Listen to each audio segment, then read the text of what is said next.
নমস্কার। ঠাকুরমা স্বামীজি গুরুদেবের শ্রীচরণে প্রণাম জানাই। শ্রীরামকৃষ্ণ ভক্তমালিকা থেকে কিছুটা অংশ পড়ে শোনাচ্ছি। আহারিটোলার ঘাট হইতে অন্যান্য যাত্রীসহ নৌকা পাল তুলিয়া বেগে উত্তরাভিমুখে চলিল। দেবেন্দ্র চলিয়াছেন শ্রীরামকৃষ্ণ সন্দর্শনে। কিন্তু ঐরূপ চলা ঠিক হইয়াছে তো? তাই তিনি ভাবিতে লাগিলেন, হয়তো না আসলেই ভালো ছিল। কিরূপ সাধুইনি, নামিয়া পড়াই কি উচিত নয়? এরূপ আন্দোলন মনোমধ্যে চলিতেছে। এমন সময় নৌকা দক্ষিণেশ্বরের ঘাটে আসিয়া লাগিল।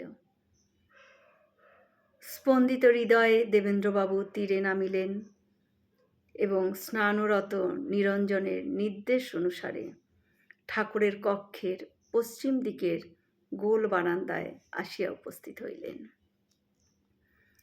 কক্ষ তখন শূন্য, কিন্তু অচিরেই ঠাকুর আগমন করিলেন সেখানে। দেবেন্দ্রর মন বলিয়া উঠিল, ইনি শ্রীরামকৃষ্ণ। তিনি ভূমিষ্ঠ প্রণামান্তে পদধূলি গ্রহণ করিলে ঠাকুর তাহাকে অন্য দিক দিয়া ঘুরিয়া এবং পাদুকা বাহিরে রাখিয়া ঘরে আসিতে বলিলেন। দেবেন্দ্রবাবু প্রবেশ করিয়া পুনঃ প্রণামান্তে মাদুরের উপর বসিলেন। কিছুক্ষণ পর ঠাকুর জিজ্ঞাসা করিলেন, কোথা থেকে আসা হচ্ছে? দেবেন্দ্র বলছেন, কলকাতা থেকে। সঙ্গে সঙ্গে শ্রীরামকৃষ্ণ বংশীধারী শ্রীকৃষ্ণের ন্যায় ত্রিভঙ্গ ঠামে দণ্ডায়মান হইয়া বলিলেন, কি এমনই দেখিতে?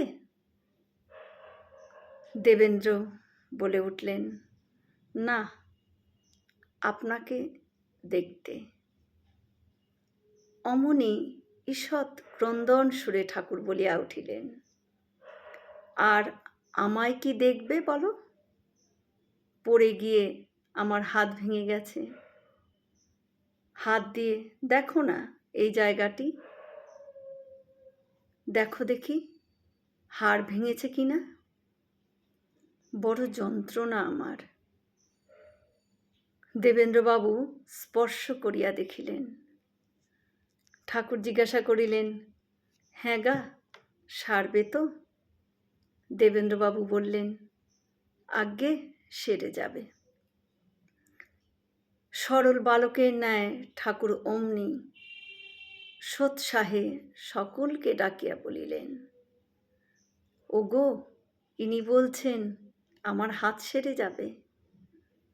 ইনি কলকাতা থেকে এসেছেন। দেবেন্দ্র ভাবিতে লাগিলেন, এ ঢং নয় তো? কোথায় আমি সাধু দর্শনে এলাম, আর ইনি আমায় সাধু বানিয়ে দিচ্ছেন। ইনি যেন আমায় বাকসিদ্ধ পেলেন। কি এর বিশ্বাস? এত সরল কি মানুষ হতে পারে? না, হয়তো এই সমস্ত লোক দেখানো ঢং। অনিমেষ নেত্রে তিনি ঠাকুরকে পরীক্ষা করিতে লাগিলেন। ইতিমধ্যে ঠাকুরের আদেশে হরিশ সন্দেশ আর জল আনিয়া দেবেন্দ্রকে দিলেন। জলযোগের পর ভগবত প্রেম সম্বন্ধে আলাপ চলিল। পরে ঠাকুরের উপদেশ অনুসারে তিনি দ্বিপ্রহরে বিষ্ণু মন্দিরের প্রসাদ গ্রহণ করিলেন।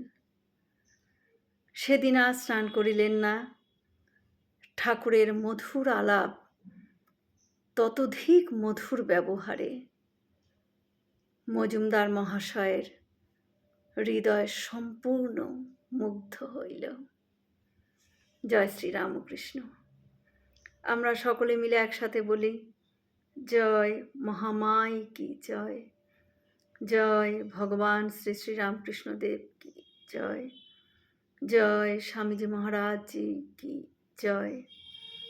হয়তো অনেক ভুল ত্রুটি হলো, ঠাকুর যেন ক্ষমা করে দেন। সকলে সুস্থ থাকবেন, আনন্দে থাকবেন। ঠাকুর মায়ের কৃপা দৃষ্টি সকলের উপর বর্ষিত হোক। শুভরাত্রি।